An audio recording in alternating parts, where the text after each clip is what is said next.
everyone, welcome back to Feedback IS. I'm Nasir Saifi, your current affairs faculty.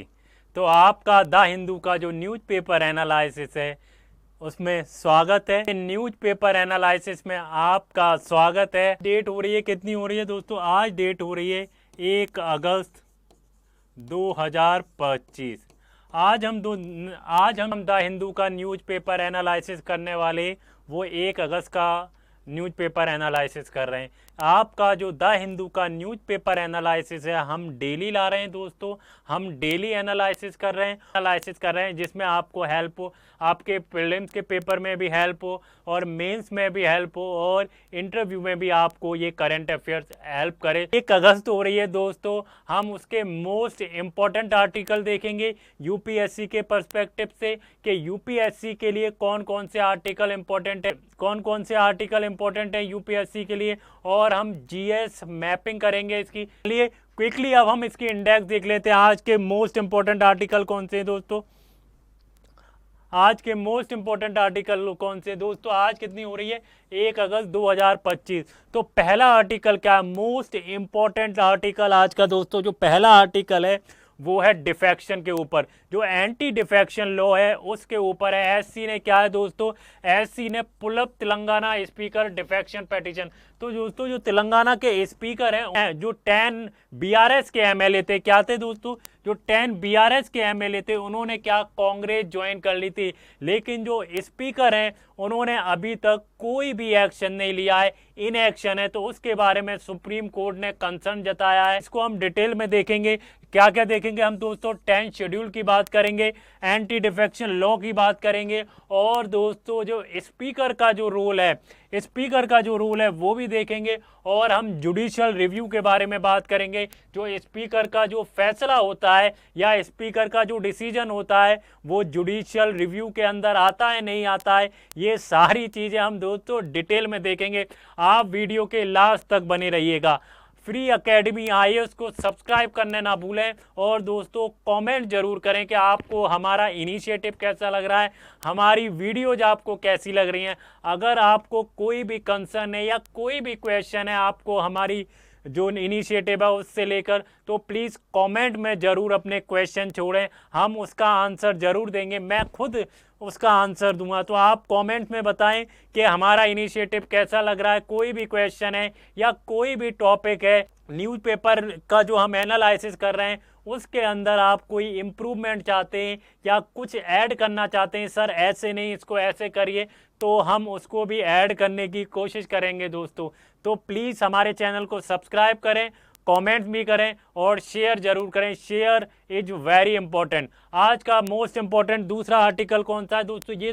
ये कौन से paper में आएगा दोस्तों? GS paper 2। जीएस पेपर 2 में जो पॉलिटी वाला पार्ट है उसके लिए ये आर्टिकल मोस्ट इंपॉर्टेंट आर्टिकल है। अगर हम दोस्तों मेंस की बात करते हैं तो मेंस में आपने देखा होगा कि एवरी ईयर जो क्वेश्चन है वो 10 शेड्यूल या एंटी डिफेक्शन लॉ, या हम स्पीकर की रोल की बात करते हैं, या डिस्क्वालिफिकेशन ऑफ एमएलए या एमपी की बात करते हैं, तो उससे एक क्वेश्चन जरूर आता है। तो आप प्लीज़ इस जो टॉपिक को स्किप मत कीजिएगा। अगर आप इस टॉपिक को स्किप करेंगे तो आपके जो नंबर्स हैं आप ये समझिए आप अपने नंबर्स के साथ खिलवाड़ कर रहे हैं। आपको जितने नंबर आने चाहिए उतने नंबर नहीं आएंगे, क्योंकि आपको मोस्ट इम्पॉर्टेंट आर्टिकल जो हैं उन पर आपको अच्छे से प्रिपेयर करना पड़ता है। आप दोस्तों कितना भी पढ़ लीजिए, आप कितनी भी प्रिपरेशन कर लीजिए, आप सिलेबस कभी पूरा नहीं कर पाएंगे। आप चाहे 5 साल तैयारी करें, 10 साल की तैयारी करें, लेकिन यूपीएससी का सिलेबस कंप्लीट नहीं होता है। आप यूपीएससी का सिलेबस कभी कंप्लीट नहीं होता। आप सोचते होंगे कि मैं 2 साल की तैयारी करके फिर यूपीएससी का एग्जाम दूंगा, तो दोस्तों ये इम्पॉसिबल है। आप कभी भी यूपीएससी का सिलेबस कंप्लीट नहीं कर सकते, लेकिन आप जो सिलेबस में दिया हुआ है most important topic, most important article, जैसे न्यूज़पेपर में सिलेबस से लिंक करके मैं पढ़ाता हूं। जैसे ये जीएस पेपर 2 का क्या है, जीएस पेपर 2 का टॉपिक है। तो आप अगर मोस्ट इंपॉर्टेंट टॉपिक को अगर आप अच्छे से प्रिपेयर करेंगे तो आपके चांसेस ज़्यादा हैं। आप सिलेबस कभी कंप्लीट नहीं कर पाएंगे। तो आप दोस्तों ये इसलिए सिलेबस के पीछे मत भागिए कि मुझे बहुत पूरा सिलेबस कवर करना है। आप सिलेबस कभी कवर नहीं कर पाएंगे। जो इम्पोर्टेंट चीज़ें हैं आप उसको कवर करिए। हमारा जो मोस्ट इम्पोर्टेंट दूसरा आर्टिकल क्या है दोस्तों, हमारा दूसरा आर्टिकल है जो इंडिया है और जो यूएई है उसके साथ इंडिया के रिलेशनशिप के ऊपर है।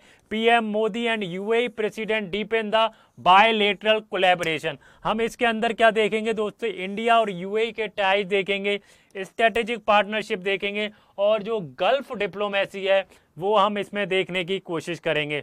आई होप दोस्तों आपको हमारा जो द हिंदू का न्यूज़पेपर एनालिसिस है वो पसंद आ रहा होगा। तो हमारी वीडियोज को लाइक, शेयर और कमेंट जरूर करें। नेक्स्ट आर्टिकल क्या है दोस्तों, नेक्स्ट आर्टिकल है INS Himgiri deliver to the Indian navy. जो आईएनएस हिमगिरी है दोस्तों वो इंडियन नेवी को डिलीवर्ड हो गई है। इसमें हम क्या क्या देखेंगे दोस्तों, इंडिजीनियस वॉरशिप देखेंगे, प्रोजेक्ट 70A देखेंगे और मैरीटाइम सिक्योरिटी देखेंगे और GRSE देखेंगे। आज का लास्ट आर्टिकल और नेक्स्ट आर्टिकल कौन सा है, नेक्स्ट आर्टिकल बहुत इंपॉर्टेंट है। अगर हम ग्रीन टेक्नोलॉजी की बात करते हैं, नेक्स्ट इंपॉर्टेंट है why the world needs better green technology. Better green technology की जरूरत क्या है दुनिया को, जो बेटर टेक्नोलॉजी है, बेटर ग्रीन टेक्नोलॉजी है, उसको वर्ल्ड को क्यों जरूरत है बेटर ग्रीन टेक्नोलॉजी की। तो इसके अंदर हम देखेंगे सिलिकॉन फोटोवोल्टिक्स और ग्रीन हाइड्रोजन की बात करते हैं दोस्तों, और आर्टिफिशियल फोटोसिंथेसिस की बात करेंगे और RFNOBA की बात करेंगे। किसकी, RFNOBA की। तो आज के मोस्ट इंपॉर्टेंट 4 आर्टिकल हम वीडियोज के अंदर देखने जा रहे हैं। आप वीडियोज के लास्ट तक बने रहिएगा। आज की वीडियो बहुत इंटरेस्टिंग होने वाली है, बहुत इंटरेस्टिंग और यूपीएससी के लिहाज से तो बहुत इंपॉर्टेंट होने वाली है। यूपीएससी 2026 के लिए प्रिपेयर कर रहे हैं तो आप हमारी वीडियो से बहुत हेल्प ले सकते हैं, क्योंकि करंट अफेयर्स के लिए पूरे YouTube पर ऐसी वीडियो नहीं है जो करंट अफेयर इस तरीके से पढ़ाया जा रहा है।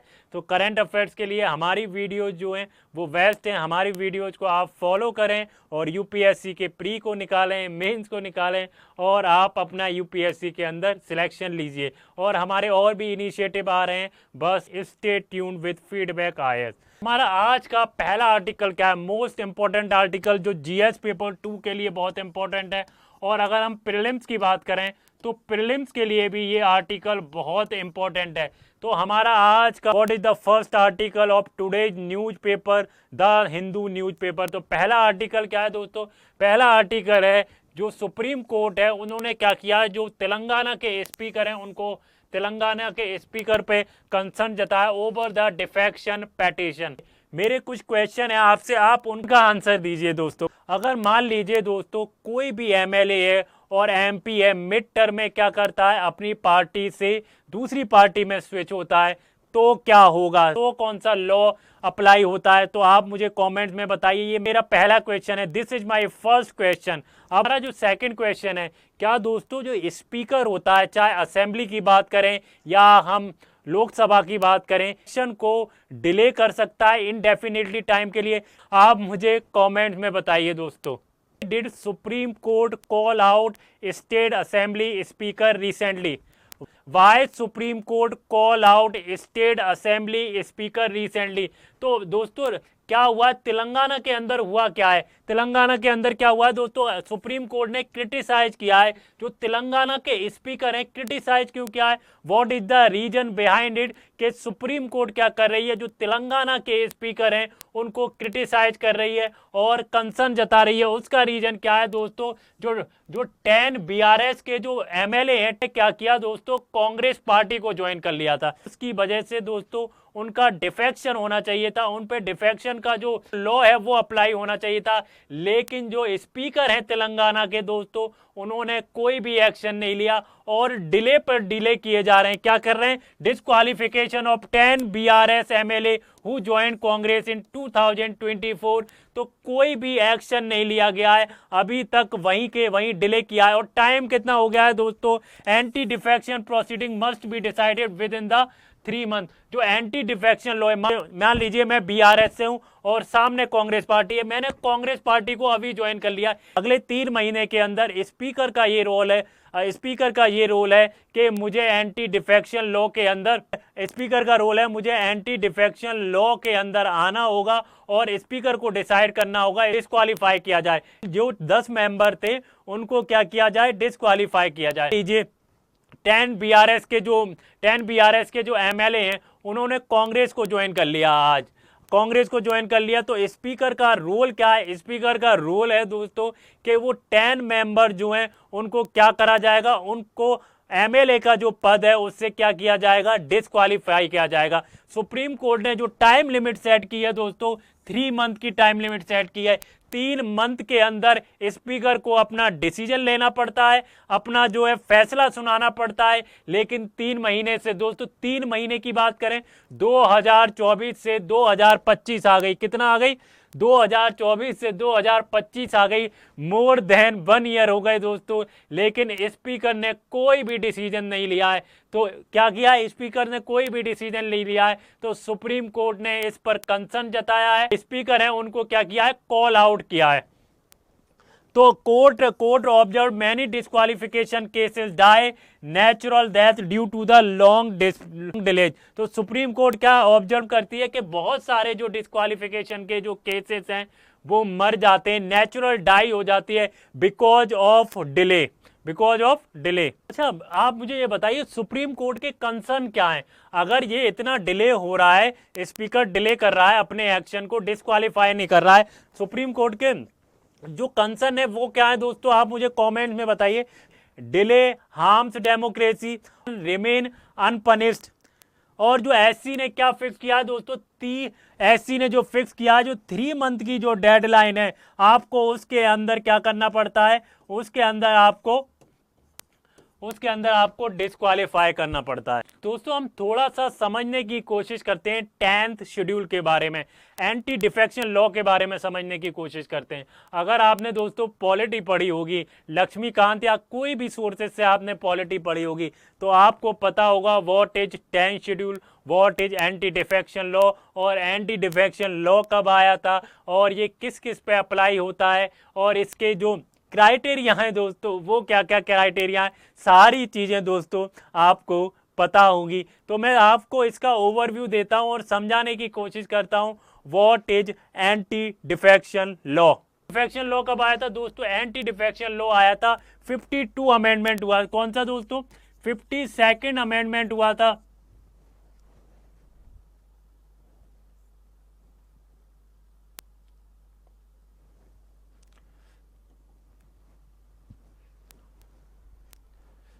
एंटी डिफेक्शन लॉ हम समझने की कोशिश करते हैं what is anti defection law.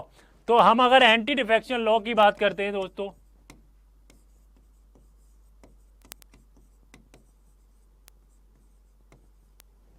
Anti defection law आया कब था और उसका रीजन क्या था दोस्तों? एंटी डिफेक्शन लॉ कब आया था? एंटी डिफेक्शन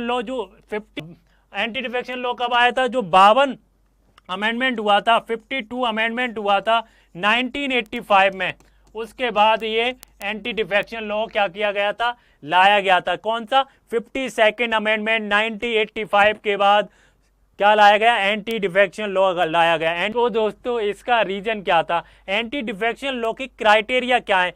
किसको डिस्क्वालीफाई किया जाएगा? कौन से रीजन है जिसके बेसिस पे आपको किसी भी एमपी को, किसी भी एमएलए को डिस्क्वालीफाई किया जा सकता है? तो टिप समझते हैं व्हाट इज द ऑब्जेक्टिव, ये एंटी डिफेक्शन लॉ लाया क्यों गया था? पॉलिटिकल डिफेक्शन को रोकने के लिए लाया गया। मान लीजिए आज मैं चुनाव जीत गया, लेकिन सामने सत्ता वाली पार्टी में मैं क्या हुआ? डिफेक्ट हो गया, मैं उस पार्टी में चला गया।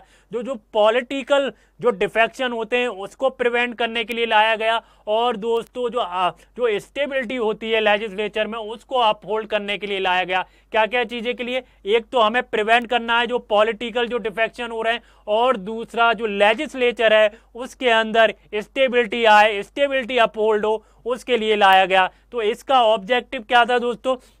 मैंने जैसे बताया इसका ऑब्जेक्टिव क्या था दोस्तों, जो पॉलिटिकल डिफेक्शन है, पॉलिटिकल डिफेक्शन उसको प्रिवेंट करना है, और दोस्तों क्या करना है, और अपहोल्ड, अपहोल्ड क्या करना है दोस्तों? Stability, uphold stability in legislature. चाहे आप स्टेट असेंबली की बात करें चाहे लोकसभा की बात करें, तो दोनों के अंदर हमें क्या करना था? पॉलिटिकल डिफेक्शन को रोकना, पॉलिटिकल डिफेक्शन को प्रिवेंट करना था, और दूसरा जो लेजिस्लेचर है उसके अंदर दोस्तों हमें स्टेबिलिटी लानी थी। अब हम दोस्तों समझने की कोशिश करते हैं किसी भी एमपी और एमएलए को एंटी डिफेक्शन लॉ के अंदर डिस्क्वालीफाई कैसे किया जाता है। अगर हम एंटी डिफेक्शन लॉ 1985 की बात करते हैं तो उसके अंदर क्या क्राइटेरिया है? किसी भी एमपी, किसी भी एमएलए या किसी भी मेंबर ऑफ पार्लियामेंट को डिस्क्वालिफिकेशन किस बेसिस पे किया जाता है? किस बेसिस पे किया जाता है दोस्तों? केशन किस बेसिस पे किया जाएगा?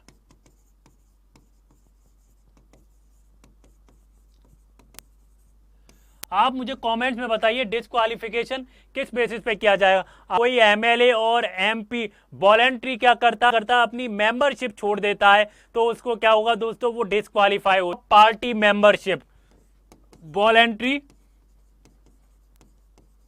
Give up party membership,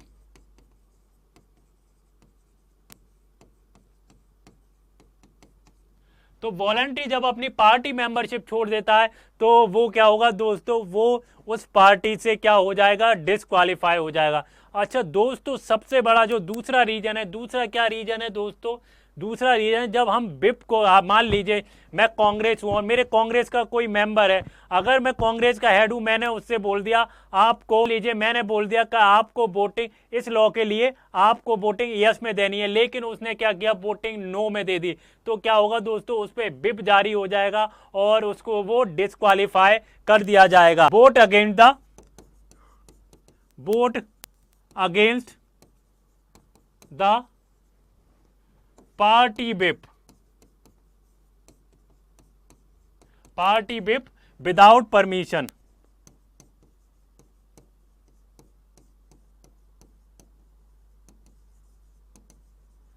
without permission. तो अगर, अच्छा दोस्तों, स्पीकर का रोल क्या होता है? क्या स्पीकर डिले कर सकता है? जो डिफेक्शन के लॉ के अंदर जो डिस्क्वालीफाई करना होता है एमपी या एमएलए को, कितने टाइम तक डिले कर सकता है? इंडेफिनेटली टाइम तक डिले कर सकता है। और उसका रोल क्या है? क्या जिस पार्टी से है उसके फेवर में वो कर सकता है? आप मुझे कॉमेंट में बताइए दोस्तों। जो है पार्टी लीडर होता है इन प्रैक्टिस में, but under the 10th schedule उसको कैसे काम करना पड़ता है? अंडर द 10th शेड्यूल दोस्तों वो कैसे काम करता है? Neutral tribunal. कैसा? न्यूट्रल ट्रिब्यूनल की तरह काम करता है। वो ना तो किसी के पक्ष में होगा और ना विपक्ष में होगा, तो उसको एज अ जो डिसीजन लेने पड़ते हैं वो कैसे लेंगे दोस्तों? Neutral tribunal. ना तो वो रूलिंग पार्टी के साइड है और ना अपोजिशन के साइड है। कैसा लेना चाहिए? न्यूट्रल एंड बैलेंस डिसीजन लेना चाहिए। इस एंटी डिफेक्शन लॉ के अंदर जो उसका डिसीजन होना चाहिए या एक्शन होना चाहिए दोस्तों, वो इम्पार्शियल होना चाहिए और प्रॉम्प्टली होना चाहिए। क्या करते हैं दोस्तों? अक्सर क्या करते हैं? डिस्क्वालिफिकेशन को डिले करते हैं। डिस्क्वालिफिकेशन को डिले क्यों करते हैं? इसलिए करते हैं जिस पार्टी से वो होते हैं या जिस भी रूलिंग पार्टी से होते हैं उनसे क्या उठा सके दोस्तों? उनसे वो बेनिफिट उठा सके। इसलिए क्या करते हैं? कभी कभी वो अक्सर क्या करते हैं? डिस्क्वालिफिकेशन को क्या करते हैं दोस्तों? डिस्क्वालिफिकेशन को डिले करते रहते हैं। जुडिशियल रिव्यू की बात करते हैं। अगर मान लीजिए स्पीकर ने डिसीजन दे दिया कि इन 10 मेंबर को डिस्क्वालीफाई करना है, इन 10 मेंबर्स को डिस्क्वालीफाई करना है, क्या ये जो डिसीजन है स्पीकर का जुडिशियल रिव्यू के अंदर आएगा? जुडिशियल रिव्यू के अंदर अलाउ होगा? तो दोस्तों कि होते उल्लंघन की बात करते हैं, हम जुडिशियल रिव्यू की बात कर रहे हैं। किसकी बात कर रहे हैं? Judicial review. जो स्पीकर का जो डिसीजन होता है वो क्या जुडिशियल रिव्यू के अंदर आएगा? अगर हम किसकी बात करते हैं दोस्तों? हम बात करते हैं क्योतो उल्लंघन, एक केस हुआ था दोस्तों क्योतो उल्लंघन, क्योतो उल्लंघन 1992 में हुआ था। तो उसमें सुप्रीम कोर्ट ने कहा था कि जो स्पीकर का जो डिसीजन होता है वो जुडिशियल रिव्यू के अंडर आएगा। किसके अंदर आएगा? जुडिशियल रिव्यू के अंदर आएगा। सुप्रीम कोर्ट क्या कर सकती है? उनके फैसले का जुडिशियल रिव्यू कर सकती है दोस्त। SC upheld the 10 schedule validity. दोस्तों स्पीकर का जो डिसीजन है वो जुडिशियल रिव्यू से उसको इम्यून नहीं किया गया है, जुडिशियल रिव्यू उसके अंदर क्या किया है? अलाउ किया गया है। स्पीकर का जो डिसीजन है बायस्ड पाया गया, इम्पार्शियल पाया गया, इम्प्रॉम्प्टली पाया गया, तो उस डिसीजन का क्या किया जा सकता है? उस डिसीजन का दोस्तों जुडिशियल रिव्यू हो सकता है। They are challenged Supreme Court and High Court under the Article 32 and under the Article 226. Under the Article 32 and under the Article 226 के अंदर उनको जुडिशियल रिव्यू, उनका जुडिशियल रिव्यू किया जा सकता है। तो दोस्तों ये था आर्टिकल। तो दोस्तों मैंने इसमें समझाने की कोशिश की है कि स्पीकर का रोल क्या होता है, जुडिशियल रिव्यू किया जा सकता है नहीं किया जा सकता, सुप्रीम कोर्ट ने कितनी डेडलाइन दी है डिले करने की। तो ये जो एक आर्टिकल था मैंने इसको समझाने की कोशिश की है दोस्तों। आई होप आपको समझ में आया होगा। नेक्स्ट आर्टिकल की तरफ बढ़ते हैं दोस्तों। चलिए आगे बढ़ते हैं दोस्तों नेक्स्ट आर्टिकल की तरफ। हमारा आज का नेक्स्ट आर्टिकल कौन सा है? हमारा आज का नेक्स्ट आर्टिकल है PM Modi and UAE president depend ties. तो पीएम मोदी क्या है दोस्तों? जो हमारे प्यारे प्रधानमंत्री हैं नरेंद्र मोदी जी, उन्होंने किससे बात की है? उन्होंने बात की है जो यूएई के प्रेसिडेंट है। यूएई के प्रेसिडेंट कौन? मोहम्मद बिन जायद अल नहान से क्या की है? बात की है। तो क्या हो रहा है? जो इंडिया और जो यूएई के जो रिश्ते हैं दोस्तों वो डीपन हो रहे हैं। वो डीपन किस में हो रहे हैं? Under the comprehensive strategic partnership in 2017। 2017 के बाद क्या हो रहा है? यूएई और जो इंडिया के रिश्ते हैं या यूएई और इंडिया की जो टाइज हैं दोस्तों वो क्या हो रहे हैं? वो डीपन हो रहे हैं। जो यूएई और जो इंडिया के टाइज हैं वो दोस्तों क्या हो रहे हैं? वो डीपन हो रहे हैं after the comprehensive strategic partnership in 2017। तो अगर हम देखें दोस्तों क्या हो रहा है? Discussion on focused on deepening the bilateral cooperation और एरियाज ऑफ कोलैबोरेशन क्या है? Trade, energy, technology, defence and diaspora. India का क्या है दोस्तों? Historical, cultural and trade link है। और मैंने जैसे बताया इंडिया और यूएई का जो बायलैटरल ट्रेड है वो डीपन हो रहा है। क्या हो रहा है? वो डीपन हो रहा है under the comprehensive strategic partnership in 2017। दोस्तों हमारे जो प्यारे प्रधानमंत्री हैं नरेंद्र मोदी जी, बहुत बार वो मैनी टाइम क्या हुआ है दोस्तों यूएई गए और उन्होंने शो किया है डिप्लोमेसी फोकस पे। तो दोस्तों अभी जो दोनों लीडर्स के बाद कॉन्वर्सेशन हुई है उससे क्या रिफ्लेक्ट होता है? बीच पॉलिटिकल ट्रस्ट है एंड स्ट्रेटेजिक कन्वर्जेंस है। एंड और अगर हम ट्रेड की बात करें तो इंडिया और यूएई के बीच सेपा साइन हुआ। सेपा कब साइन हुआ दोस्तों? सेपा क्या होता है? सेपा कब साइन हुआ? 2022 में साइन हुआ। तो उसका क्या रीजन था? तो उसका रीजन था जो बायलैटरल ट्रेड है उसको बूस्ट करना और कहाँ तक ले जाना? $100 बिलियन तक। कितना? $100 बिलियन तक ले जाना उसको, $100 बिलियन को। तो सेपा क्या होता है दोस्तों? सेपा क्या है दोस्तों? कॉम्प्रिहेंसिव इकोनॉमिक पार्टनरशिप एग्रीमेंट जो साइन हुआ था 2022 में और उसका एम था जो ट्रेड है, बायलैटरल ट्रेड है, उसको बूस्ट करना $100 बिलियन तक। हम यूएई की बात करते हैं दोस्तों, यूएई क्या है? की सप्लायर है किसका? क्रूड ऑयल का। इंडिया और यूएई ने क्या साइन किया है? स्ट्रेटेजिक रिजर्व एग्रीमेंट और कोलैबोरेशन हुआ है रिन्यूएबल एंड ग्रीन हाइड्रोजन में। और अगर हम टेक्नोलॉजी की बात करते हैं दोस्तों, अगर टेक्नोलॉजी की बात करते हैं ज्वाइंट वेंचर किया एआई में, फिनटेक में और जो डिजिटल इंफ्रास्ट्रक्चर है उसके अंदर क्या किया है दोस्तों? उन्होंने कोलैबोरेशन किया है। सिक्योरिटी की बात करते हैं, मैरीटाइम सिक्योरिटी हुई, एयरिंग एंड एंटी टेरर जो कॉपरेशन है उसमें भी उन्होंने साइन किया है। दोस्तों अगर हम डायस्पोरा की बात करें, किसकी? अगर हम डायस्पोरा की बात करते हैं, यूएई में कितने इंडियंस रहते हैं? 3.5 million Indians live in the UAE, largest overseas communities है। और दोस्तों मेजर सोर्स क्या है, मेजर सोर्स है रिमिटांसेस का। टॉपिक इंपॉर्टेंट कैसे, अगर हम ये टॉपिक जीएस पेपर 2 की बात करते हैं, जीएस पेपर 2 में जो इंटरनेशनल रिलेशन का जो टॉपिक है दोस्तों, उसके अंदर इंडिया और यूएई के रिलेशंस के ऊपर क्या आ सकता है, क्वेश्चन पूछा जा सकता है मेंस में। और ये प्रीलिम्स के लिए भी इंपॉर्टेंट है, प्रीलिम्स में भी क्वेश्चन इससे पूछा जा सकता है। आई होप आपको ये आर्टिकल पसंद आया हो। अगले आर्टिकल की तरफ बढ़ते हैं दोस्तों। चलिए नेक्स्ट आर्टिकल की तरफ बढ़ते हैं। हमारा आज का नेक्स्ट आर्टिकल क्या है दोस्तों, हमारा नेक्स्ट आर्टिकल है indigenous frigate INS Himgiri deliver to the navy, deliver to navy. तो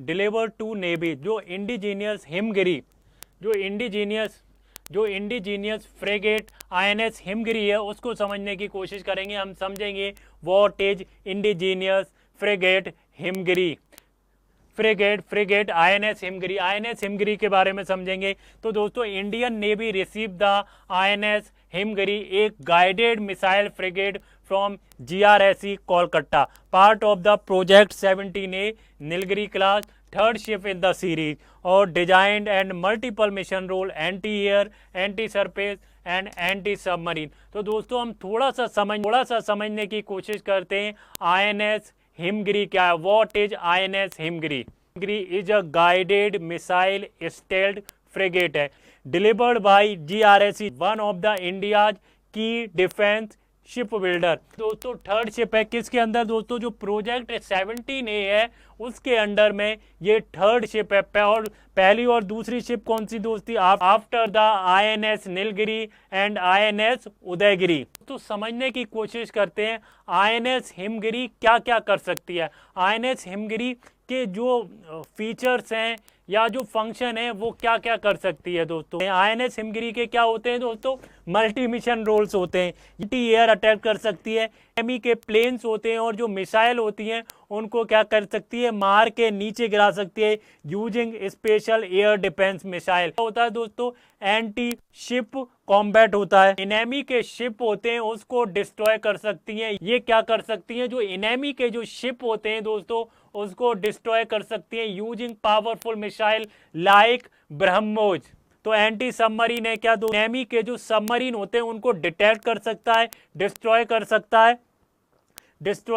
है with Sonar, torpedoes and helicopters. INS Himgiri के तो स्पेशल फीचर जो है दोस्तों स्टील्थ डिजाइन। अब मैं आपको समझाने की कोशिश करता हूं दोस्तों, जो स्टील्थ डिजाइन होता है वो कैसे काम करता है, स्टील्थ डिजाइन के फायदे क्या है, इसका फीचर्स क्या है दोस्तों। स्टील्थ डिजाइन मान लीजिए आप निंजा शिप जो होता है उसकी तरह होता है। क्या होता है, स्पॉट करना बहुत हार्ड होता है। ये दोस्तों ना तो रडार में आ सकता है और ना ही वाटर में इसको क्या कर सुना जा सकता है। दोस्तों स्ट्रेटेजिक इंपॉर्टेंस क्या है, जो INS हिमगिरी है उसकी स्ट्रेटेजिक इंपॉर्टेंस क्या है, जो ब्लू वाटर नेवी है उसके जो एम्बिशन है उसको क्या करेगा, ये INS जो हिमगिरी है उसको क्या करेगा, इनहांस करेगा। ये जो INS हिमगिरी है वो आत्मनिर्भर भारत है उसका पार्ट है इन डिफेंस मैन्युफैक्चरिंग। सपोर्ट करेगा दोस्तों सी लेन सिक्योरिटी को, पायरेसी को, और ह्यूमैनिटेरियन जो ऑपरेशन है उसको सपोर्ट करेगा। चलिए नेक्स्ट आर्टिकल की तरफ बढ़ते हैं। मैंने आपको समझाने की कोशिश की ये मल्टी मिशन रोल्स है, एंटी एयर, एंटी सरफेस और एंटी सबमरीन है। क्या है, एंटी सबमरीन है। तो और ये दोस्तों GS पेपर जो 3 है उसमें उसके लिए बहुत इंपॉर्टेंट है। ये दोस्तों मेंस के लिए इतना इंपॉर्टेंट नहीं है, लेकिन प्रीलिम्स के लिहाज से ये जो टॉपिक है बहुत इंपॉर्टेंट है। आप इस टॉपिक को अगर आप UPSC का प्रीलिम्स दे रहे हैं तो ये UPSC का 2026 का जो प्रीलिम्स दे रहे हैं उसके लिए ये टॉपिक बहुत इंपॉर्टेंट है। चलिए आगे बढ़ते हैं। आज का हमारा दोस्तों लास्ट टॉपिक है, और ये टॉपिक बहुत इंपॉर्टेंट होने वाला है, बहुत इंटरेस्टिंग होने वाला है। आप वीडियो के लास्ट तक बने रहिए। तो हमारा लास्ट टॉपिक क्या है दोस्तों, why world needs better green technology. दुनिया को बेटर ग्रीन टेक्नोलॉजी की जरूरत क्यों है, आप मुझे कमेंट में बताइए। वर्ल्ड को बेटर ग्रीन टेक्नोलॉजी की जरूरत क्या है। अगर हम देखें तो दोस्तों हम इसका कॉन्टेक्स्ट देखते हैं, global energy and climate context, rising global energy demand. दोस्तों एनर्जी की डिमांड क्या होती है ग्लोबली, क्या है दोस्तों, बढ़ रही है। क्या है जो ग्लोबली क्या है, एनर्जी की डिमांड आप देख रहे हैं हर जगह एनर्जी की डिमांड बढ़ रही है। उससे क्या हो रहा है दोस्तों, climate commitment and urbanisation demand smarter efficient energy system, efficient energy system. दोस्तों अगर एनर्जी की डिमांड बढ़ रही है तो हमें क्या है दोस्तों, हमें कैसे एनर्जी चाहिए होगी, इफिशिएंट एनर्जी चाहिए। इफिशिएंट एनर्जी कैसे हो सकते हैं दोस्तों, मान लीजिए मैं एक छोटा सा एग्जांपल लेता हूं, इफिशिएंट एनर्जी को हम कैसे यूज कर सकते हैं।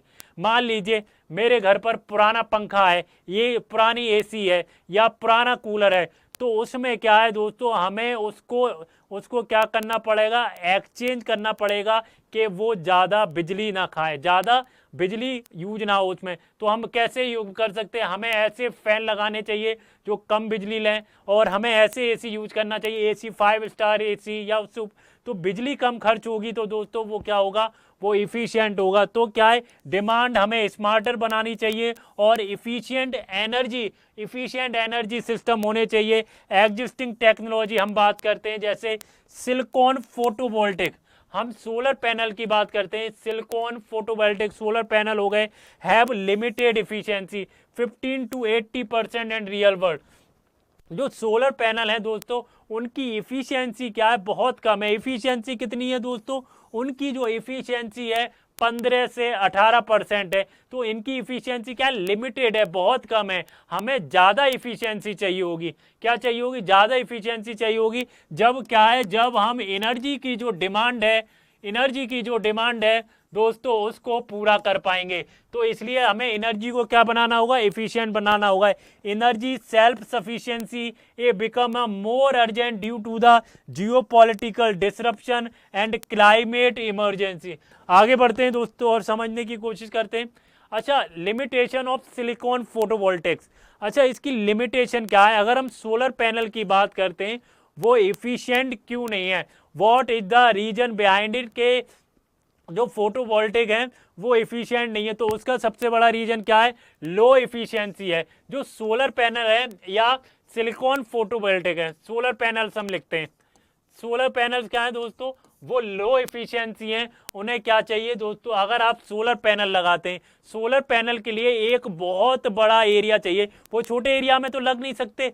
तो हमें सोलर पैनल लगाने के लिए क्या चाहिए, हमें बहुत एरिया की जरूरत है। Requires more land area, unsuitable land scarcity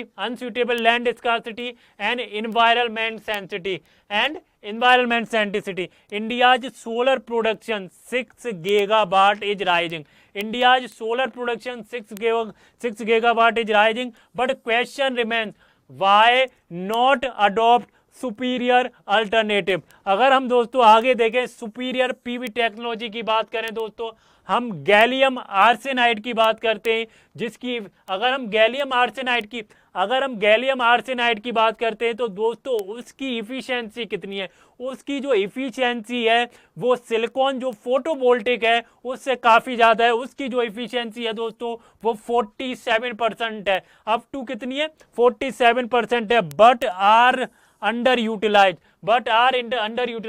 gallium arsenide को कोई यूज नहीं कर रहा दोस्तों, उसको यूटिलाइज ही कोई नहीं कर रहा है, पता नहीं उसको यूटिलाइज क्यों नहीं किया जा रहा है। लेकिन दोस्तों उसकी जो इफिशियंसी है बहुत हायर है अगर हम कंपेयर करते हैं सिलिकॉन फोटोवोल्टिक से। अगर हम compare, global CO2 level continue to rise, हमारा जो CO2 लेवल है अगर हम ग्लोबली बात करें, कार्बन डाइऑक्साइड जो है दोस्तों बहुत रैपिडली क्या हो रहा है, राइज हो रहा है।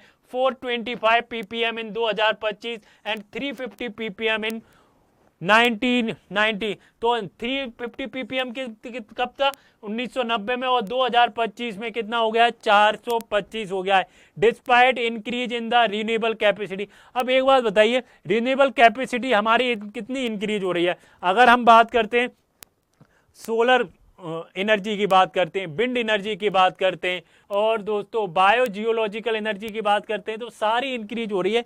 लेकिन दोस्तों कार्बन डाइऑक्साइड है उसका इमिशन कम क्यों नहीं हो रहा। उसका इमिशन 1990 में 650, 1990 में 350 ppm था, लेकिन अब 425 ppm हो गया है। तो उसका रीजन क्या है, वो डिस्पाइट क्या हो रहा है, इंक्रीज हो रहा है। आगे बढ़े दोस्तों, अब हम समझने की कोशिश करते हैं फ्यूचर टेक्नोलॉजी एंड अल्टरनेटिव। अच्छा, इसके अल्टरनेटिव्स क्या हैं दोस्तों? जैसे सोलर, जैसे जो दोस्तों सोलर पैनल है उसकी इफिशियंसी नहीं है, लेकिन जो गैलियम आर्सेनाइड है उसकी इफिशियंसी है 47%, लेकिन वो अंडर यूटिलाइज्ड है। तो हमारे पास अल्टरनेटिव क्या है? What do we have alternative? तो हमारे पास क्या अल्टरनेटिव है? Artificial photosynthesis. What is artificial photosynthesis? Mimics the natural process to produce the green fuel using the water, sunlight and CO2 and nitrogen. तो हम मिमिक्स का नेचुरल प्रोसेस से हम ग्रीन फ्यूल्स को कैसे यूज कर सकते हैं? वाटर का यूज करके, सनलाइट का यूज करके, CO2 का यूज करके और नाइट्रोजन का यूज करके। अगर हम RFNBO की बात करें, renewable fuels of non biological origin, renewable fuels of non biological origin, तो क्या है दोस्तों? Europe is already investing in these. Europe दोस्तों हमेशा से हमसे 2 कदम आगे रहा है, वो क्या कर रहा है? ऑलरेडी इन्वेस्ट कर रहा है इसमें। India should follow the reduce dependence on fossil fuel import. 85% क्या हो रहा है दोस्तों? हम फॉसिल फ्यूल को इंपोर्ट कर रहे हैं। तो क्या करें? India should follow the reduce dependence on fossil fuels. आगे बढ़े दोस्तों, challenge with the green hydrogen. Challenges क्या है दोस्तों ग्रीन हाइड्रोजन के लिए? Are the challenges for green hydrogen? तो दोस्तों सबसे बड़ा चैलेंजेस क्या है? Green hydrogen is produce using the renewable energy plus electrolysis, electrolysis in energy incentive. जो इलेक्ट्रोलाइसिस है दोस्तों, वो हाइड्रोजन को स्टोर करना और ट्रांसपोर्ट करना बहुत डिफिकल्ट है। उसका रीजन क्या है दोस्तों? उसकी लो डेंसिटी होती है, उसकी क्या होती है? लो डेंसिटी होती है। और जो लीकेज होता है दोस्तों, उसका बहुत खतरा रहता है। अगर मान लीजिए हाइड्रोजन को हम किस में करें, ग्रीन हाइड्रोजन को किस में कन्वर्ट कर दें? ग्रीन अमोनिया में कर दें और या मेथनॉल में कर दें, तो अगेन क्या प्रॉब्लम आती है दोस्तों? एनर्जी लॉसेस होती है। क्या होती है? एनर्जी, जो एनर्जी होगी वो बहुत ज्यादा लॉसेस होगी। Green hydrogen is not fully green. आपको लगता होगा दोस्तों जो ग्रीन हाइड्रोजन है वो फुली ग्रीन होती है, वो फुली ग्रीन नहीं होती है unless upstream process are also clean and efficient. Unless upstream process are also clean and efficient. अब दोस्तों पॉलिसी इन्वेस्टमेंट एंड रिकमेंडेशन क्या है? Policy investment and recommendation, what is the policy investment and recommendation? अगर हम policy investment की बात करते हैं, हमें डाइवर्सिफिकेशन चाहिए। किस में डाइवर्सिफिकेशन चाहिए? एनर्जी के R&D में, रिसर्च एंड डेवलपमेंट होना चाहिए। Over reliance any of tech, और government should invest more in the next generation technology, example APS, RNFVO with private sector collaboration. अगर हम प्रिवेंशन की बात करें या क्वेर की बात करें, तो दोस्तों हमें इन्वेस्ट करना चाहिए early in innovation saves huge later in climate change. तो पहला क्या दोस्तों, हमें तो एनर्जी में R&D में डाइवर्सिफिकेशन लाना चाहिए, गवर्नमेंट को इन्वेस्ट करना चाहिए जो नेक्स्ट जनरेशन जो टेक्नोलॉजी है, APS हो गया, RFNOV हो गया और प्राइवेट सेक्टर कोलैबोरेशन हो गया। हमें प्रिवेंट करना चाहिए, investing in early innovation huge later and climate change. तो दोस्तों ये था मेरा वीडियो। ये 1 अगस्त द हिंदू का जो न्यूज़पेपर एनालिसिस है वो हमने बहुत अच्छे से किया। अगर आपको मेरी वीडियो पसंद आ रही है तो प्लीज़ इसको लाइक करें, शेयर करें और कमेंट्स में ज़रूर बताएं आपको हमारी वीडियो कैसी लग रही हैं। और हमारे चैनल फीडबैक IAS को ज़रूर सब्सक्राइब करें दोस्तों। Stay happy, stay learning, stay focus and bye bye, see you next video.